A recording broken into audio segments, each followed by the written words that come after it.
All right. So speaking of quickly made films, now we're gonna get to A Fall from Grace Way. Oh, God, Which, like sake. I said early on, I would not have checked out had it What's not the been bullshit? Next for bullshit. not one but two videos that double two. So put it out, both of which were hilarious, by the way, especially first Right, one. right, right. Just talking about the show, right? And just to touch on on that video and kind of jumping into my thoughts on Tyler Perry himself, right? Um, I do agree with Corey, right? Well, he's one of the co-hosts of the show. We basically, yeah, I mean, a guy like Tyler Perry, you really have to respect, right? Sure, you may Right. not like his films; they may feel a little too derivative. I find personally they have a little too much. They feel too much like a play, especially with the way how characters Right. act and the dialogue is very much like how He had a characters good emote He on screen. Sorry, on stage. It has this kind of right. I don't stage to know. screen kind of problem with his Right. movies. Yeah. No, I don't know. I don't know what happened to him, but I find the quality of his film seemed to have just like dropped off. And again, this is here talking about, right? But he was Yeah. getting better. He was like improving. And then I don't know what happened, but somewhere along the line, he just tell himself, look, I don't want to spend this much money on this bullshit. It's not kind of worth it. So he just started this half-ass it after that. And because to me, he was get like movies was getting better. I thought the best of his films would probably, in my opinion at least, Four Colored Girls was like up there, right? Right. I still haven't seen that movie, and I really should. Right. And I was like, oh yeah, but it actually had a budget. It actually had some good stars in it. He was trying something. It's Right. still in the framework of his usual, bingo slot stuff, right? Dark skinned man is the bad guy, and right, all that shit that the Boondocks talk about, right? Yeah, yeah, yeah. And and yeah, That episode of Boondocks, so right. classic, And then classic. when he when sometimes he just kind of dropping off on plateau, and in my head, I'll say, look, a guy like him, instead of he should start like he should just go behind the scenes from now on. Give people, you know, like it have a lot of young black filmmakers. Even if you're saying, look, you want to do a Christian message stuff, have a lot of young black Christian filmmakers who could make an actual story for cheap. Yeah, We seen movies like Get Out and Moonlight and things where you could do this stuff for $4 million or whatever it is, but you have real serious talent behind it. And he should become like the black, not so much, not necessarily black 824, but the black Blumhouse. um Blumhouse, right? Yeah, And I was like, well, why don't do this? And it just seemed to be his ego.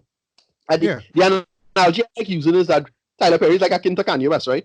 Right? When Kanye West decided to do gospel, when he say he's gonna do like a Christian stuff and I'm like, all right, cool, you're gonna do a album with no malice or something like that, right? Like that is what everybody was thinking.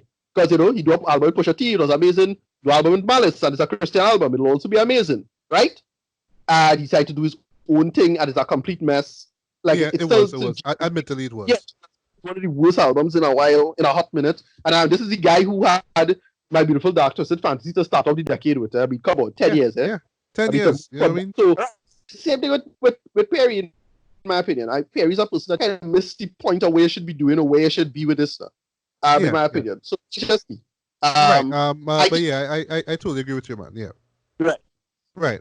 But see, to me, with Tyler Perry, like, well, like, I have not watched a majority of his films. Like, I would say I start off like with many people with oh gosh, what is my Diary of a Mad Black Woman, Right. which introduced me to the character of Medea, who I kind of hate, but whatever.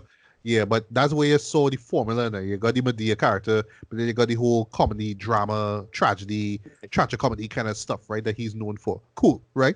Um, one show that I really dug from him was Why Did I Get Married? Actually, Okay.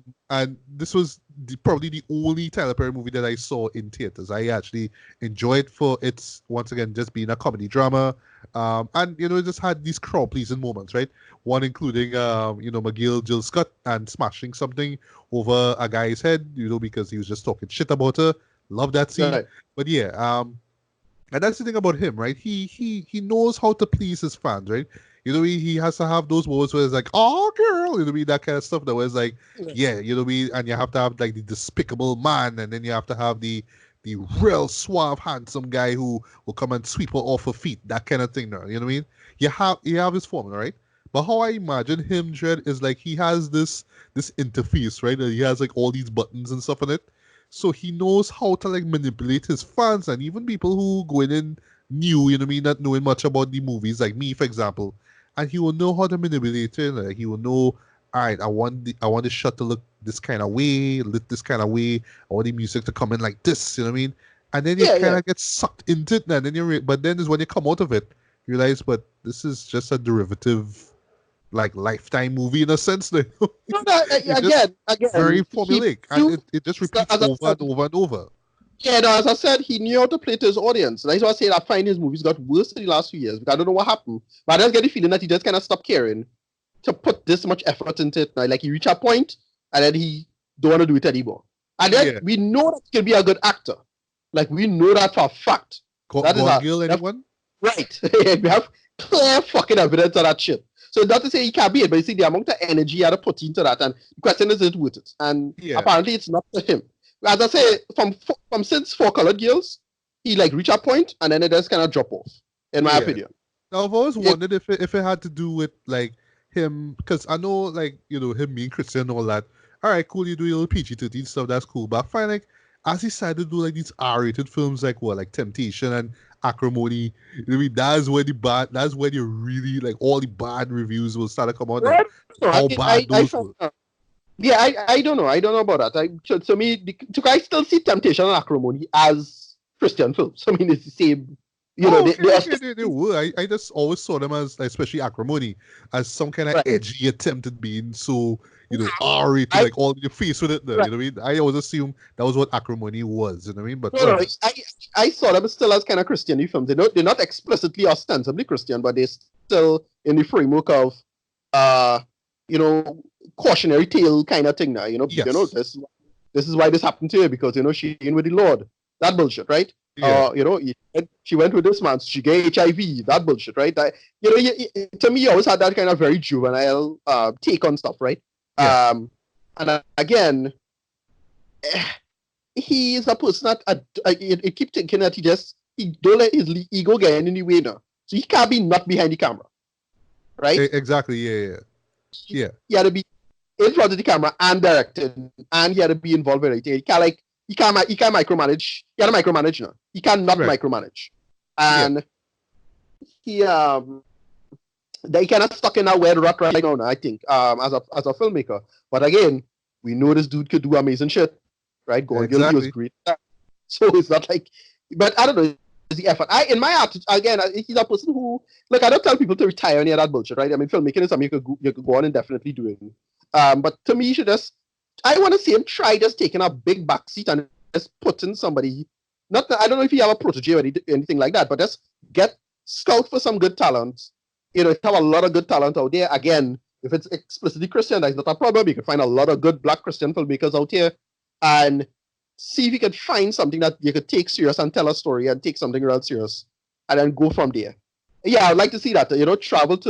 Travel to Brazil or Antigua or somebody who could come up and is actually Christian filmmaking but actually could make it good.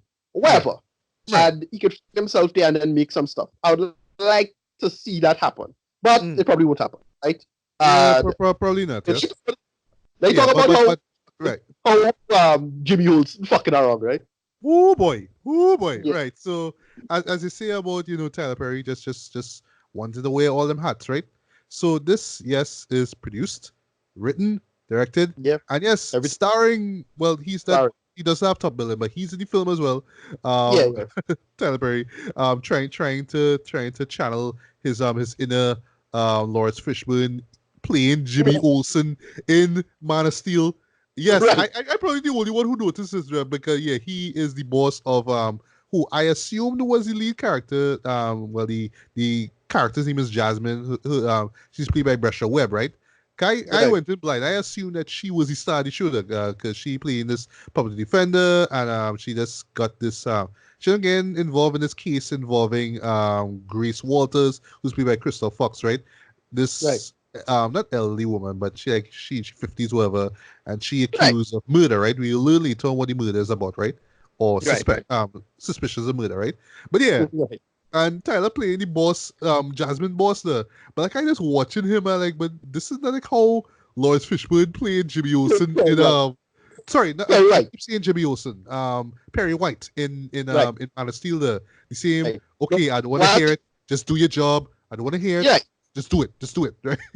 Yeah. No, And some well, people were saying he- G. Jonah Jameson, but I was more right. seeing Perry White from Man Right. of No, but Steel. I mentioned Jimmy Olsen because well, McCart Brooks, right? Yes, I get him.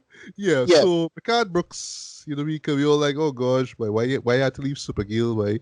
Okay, you gotta play Right. Jackson No, Mortal Kombat. All right, good, okay. exactly. That's what But it's but for. before one sec, but before he like apparently before he went to do work for Mortal Kombat, the man had an obligation for Tyler's dress. So yeah, he Apparently, knew yeah. me, right?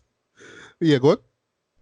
Yeah, apparently, I don't know, he had a pay a bill somewhere. Yeah, and I'll talk about our obligations a bit, right? But yeah, how he was able to do his performance.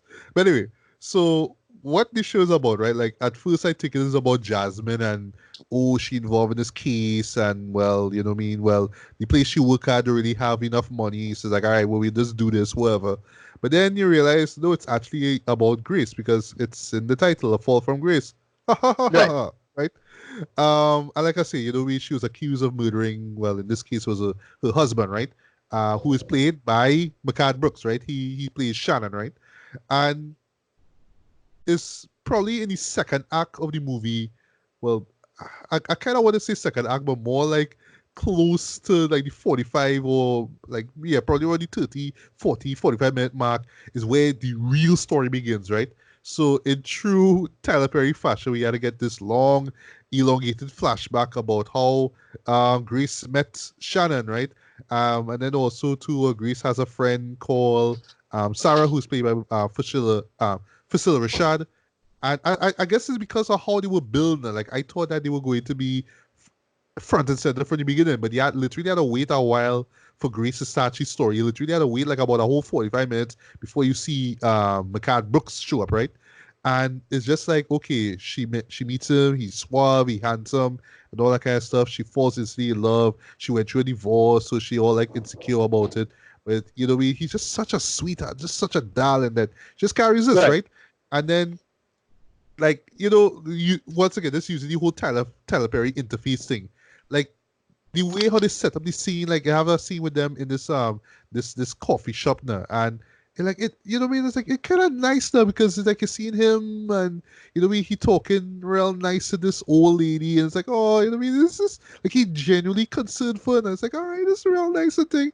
And then it's only afterwards when I watch the double toasted video, and yes, this probably will be a meme or something like that, where you notice there's this white guy sitting in the park. Right. Yeah. Yeah. Yeah. I Eating, saw that. eating, eating dinner drink, and then he have a cup. You see, when it have water, it have nothing in the cup. It have nothing. Yeah. Yeah. Sorry, in the I saw glass, that. nothing in the glass. And the man Yeah. like Yeah. real like drinking it like You there's tried. nothing in the cup. Anyway, I'll talk about those little glitches, those little goofs, I should say, in a bit, right? But yeah, and then afterwards, you see the two of them together. Then have a scene where the outside is like, oh, wait, close your eyes. Look at this. And then you're seeing fireflies show up. And once again, Tyler Perry and he manipulating the audience. And they're like, but the music sound real nice though. And this is like kind of cute though in a way. And then you realize, look at all these fireflies looking there. Like real fake kind of After Effects you could Right. you Yeah. even had to pay to buy the template or whatever it is. Like it look real cheap. This look real bargain basement, right? And then it's like, all right, cool, well, okay. And then eventually they get married. It's like, oh, it's nice, and look at how their life is and all that kind of stuff. And then, well, later on, he started to be by himself, and then she concerned for him. And then later on, you learn that she losing money and all that. And then she realized, oh, is Shannon taking money from me, right? And then we Right. get this, like, probably the meme worthy moment. You get one of the greatest moments of Right. 2020 film, in my opinion, Jed. Him and Uriel showing off his chest and thing, like him lying on the bed, and he have a cigarette, smoking his cigarette there. And she did like, I want you out of this house. You know what I mean? And it's like, you real like aggressive towards her. It's like, get away from me. It's like, okay, well, get me an ashtray. And then we get one of the probably the best line in the whole movie. Ashtray, bitch! Yeah. I nearly dead laugh when I hear that, boy. Like, I can just like, okay, notice somehow I'm actually gonna make that like my message notification sound. Ashtray, bitch. Yeah. It's just so funny. Right. So apparently, it also have like a couple moments that reframe the twist now. Because have a big twist at the end of this film apparently. So Yeah, when which, she's which we don't want like to refuse, but it's just so ridiculous. But anyway, yeah, so he says something like when she called him a son of a bitch and he like started laughing. yeah. It's like yeah, because it yeah. I like, So, but and that's your smart whisper. But in a nutshell, and we just wrap up what the synopsis is about, right? And then you'll share your thoughts on what you saw, right? He says, yes, Shannon is evil. He's the evil guy, the evil husband who just want to he just want to dry out all the money from, from Greece, and then, well, Greece flips out in a scene that really, really, really, really was similar to that of what I mentioned before with Jill Scott in Why Did I Get Married. right. And then you're thinking, oh shit, that's it. And that's why she get arrested, all that kind of stuff. And then, well, twists and turns happen, and, well, it's a Tyler Perry movie, right? So before we get to your thoughts on this, right, it's only after the fact that I realized that this shit was shot in Tyler Perry Studios, of course, over the course of 5 days. Yeah. And it shows. Yeah. It shows in the writing, it shows in the dialogue delivery, it shows in the framing, it shows in the cinematography. Like, I did say this is a terribly, terribly made film, Dread, but yeah, boy, it was clearly rushed. They didn't really think certain things through. I don't know if the whole 5 days thing was just him, like if this was just like a marketing scheme. Cause, because it couldn't have just been, oh, it's a Tyler Perry movie that's only on Netflix. No, it couldn't be that, man. Nah, man, you can't kick off Right. 2020 like that. Hell no. Nah. It had to be a show filmed over 5 days. In 2018, no. In 2018, fall Yeah. 2018, this was filmed, Jared. So, like, what? In that It's a while. year, you couldn't do, pick up shots and whatnot. They all can fix Nah, certain things not, up. Nope, nothing. no, because Nothing. That is not shit together. Tyler Oh. Perry, the author shot this Yeah. movie in 5 days, Jared.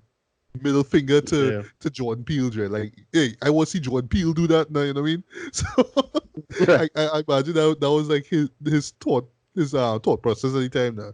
But anyway, Ricardo, you saw the whole thing, or you just saw parts of it, like that ashtray bitch Nah, yeah. stuff? I only saw the stuff online. I just watched the Double Tuesday review. That's it. I Right. didn't really worry to think. I just nobody sees or dies it. And there's all the memeable moments and how silly the movie is. Yeah. As I said, look, at the end of the day, look, we kicking off and making fun of Tyler Perry, but I find it's a shame that he kind of fall off. Because at the end of the day, it's not kind of waste our money now. It's all we always just fall back to that. It's like, yeah, we cracking up and things, but like it have legit talented people out here who not getting a break. And at a certain point, you're going, this stuff stop being tolerable. Again, I've had this discussion before. I've had this opinion, before. Look, the man, he's a billionaire. Well, billionaire almost. Nah, I can't say billionaire, but he's have a lot of money. And, in the end of the day, he money could do what he want, but come on, man. I mean, at a certain point, it's just a little ridiculous. Like, you could really put Tyler Perry Studios on the map as a legit filmmaking powerhouse, and he just refused to do it. As I say, he could scout for legit talent and find that and then make the thing too. But whatever. I thought it is. Yeah. Well, as somebody who actually watched the whole film, I could easily say this is a Lifetime original movie. Like, in terms of execution, in terms of story, in terms of how serious it takes itself. But it just has that Tyler Perry flavor. You know what I mean? It has the theatrics. You know what I mean? And once again, like I said before, like, this is something like, I don't know, with stage, the screen kind of thing. So characters will emote or say things in such a way, like especially with Grace's narration. That sounds very theatrical and like. But for all those happy days, I was in for twice as much hell. And it all started to fall apart as quickly as it began. Like, it's just like, you could clearly tell this is Tyler writing this and not as Grease's character. You could tell this is Tyler's perspective. Like, oh, this is not going to be the same after this, right? And they even have as I talk about the whole Christian thing, yes, you even mentioned about how Shannon will even go to church. Like they make that point so explicit. Like, he doesn't Yeah, go yeah. to church. Of Oh, well, yes, course. that's why he's bad, right? Because he don't go to church, right? Yeah. Right, yeah, of course. Of Nuance, course. right? No nuance at all in this show, way. You know what I mean? Yeah, And whatever. it's like how I said before, how I thought it was about Jasmine and not about Grace. That pacing is a mofo in this show. Like, you know what I mean? Like it took a while for the story to really begin. Like I say, 40, 45 minutes is when I actually realized no, it's not about Jasmine's quest or whatever it is to help defend this woman, but it's about the woman herself and what she went through. And then when you realize who really behind the scenes, which I don't want to spoil, it's dumb and it's just so like 90s thriller, like like we like hand that Roxy Creedle sing a white Yeah. female kind of shit. That's all I'll say. This is where we going for. This is 90s thriller in a 2020 release film, Dread. That's why I say this is a lifetime original movie, Dread. True and true. But they just have the dramatic moments to just kind of keep audiences intrigued. And I'll admit, I get catch too. You remember Tyler Perry, manipulation, all that kind of stuff. But it's just afterwards, and especially when you kind of recounting all the moments in the film, where you realize it's kind of shipping though. You know what I mean? And Yeah. this was a 2-hour film, Dread, and this is really what the big setup was. Oh, this is the big twist. And then when it happens, I mean, yes, it is kind of shocking, but in the sense like, okay, I did not know this is where the movie was going, and it's kind of insane because like, okay, I thought like a man like he would have thought a lot better. Like you're going in expecting this thing to be real intelligent and clever, and then you drop this twist. It's like, wait, you really serious, man? Right. you want me to buy this? And then you have the end of the movie, Dread, which I don't want to spoil as well. I was like, wait, you really, really want me to buy into this, Tyler? You really want me to? No, as far as technical stuff, though, like I say, I just zeroed in on the pacing, just how bad the pacing was, and how theatrical the acting was, right? I mean, everybody do what they're supposed to do. I'm not knocking the actors for what they had to say, but yeah, some of the delivery, some of the writing, I would say, yeah, this blaming the writing, it's just so on the nose, so lack of, so nuance less, you know what I mean? It's just like, yeah, you could clearly, like, every time you hear somebody's talk, or especially like when you hear Grace's narration, you're just hearing Tyler just talking. It's just so blatantly on the nose. That's how it is, right? But yeah, I guess with more like videos that will come out on YouTube, you can see because I people mention some continuity errors like one scene involving Grace who Yeah. had slippers on when she was sleeping, and then when she went down the flight of stairs in the next scene, she had no slippers on, and some people saw boom mics that show up, all that kind of stuff. I didn't notice it. Yeah, I remember our shot with the hair when she was talking to her. The hair change. Oh yes. Right. Like, And how like she had this tatted hair when she was in jail, and then when she actually went to the courtroom for the trial, the hair was still tattered. It's like those things, right? Because we had to stress how serious this thing is affecting Grace, right? It's just all these things, and it's just like, oh gosh, man, come on. So wow, this is kind of a hard film to review. But yeah, I mean, as far as rating goes, boy, I want to give this a 2.5 initially, boy. But the more I think about it, boy, I just get a 1.5 out of 5, boy. This yeah, shit is very, very, very, very creepy, boy. And I mean, when I say 1.5, I mean it's one of those bad movies that you just watch and you just cracking up and you just having a blast just watching and how bad it is, boy. So I don't know if this is gonna be the last film that Tyler will do for Netflix. I kind of doubt it, but dog, 5 days, Red. Come on, that's all I gotta yeah, say. 5 days, Red. 5 days. You that confident in your ability to make a film, Red, that you're gonna do this in 5 days. And last thing I will say, Dread. I think the biggest crime in this movie is that it really doesn't add anything new to the domestic thriller right there. That it's stuff you've seen before. Like I mentioned, some 90s thrillers like that. Now, like if you've seen one, you've seen all, Dread. It's just with black actors. That's really the sell, Dread.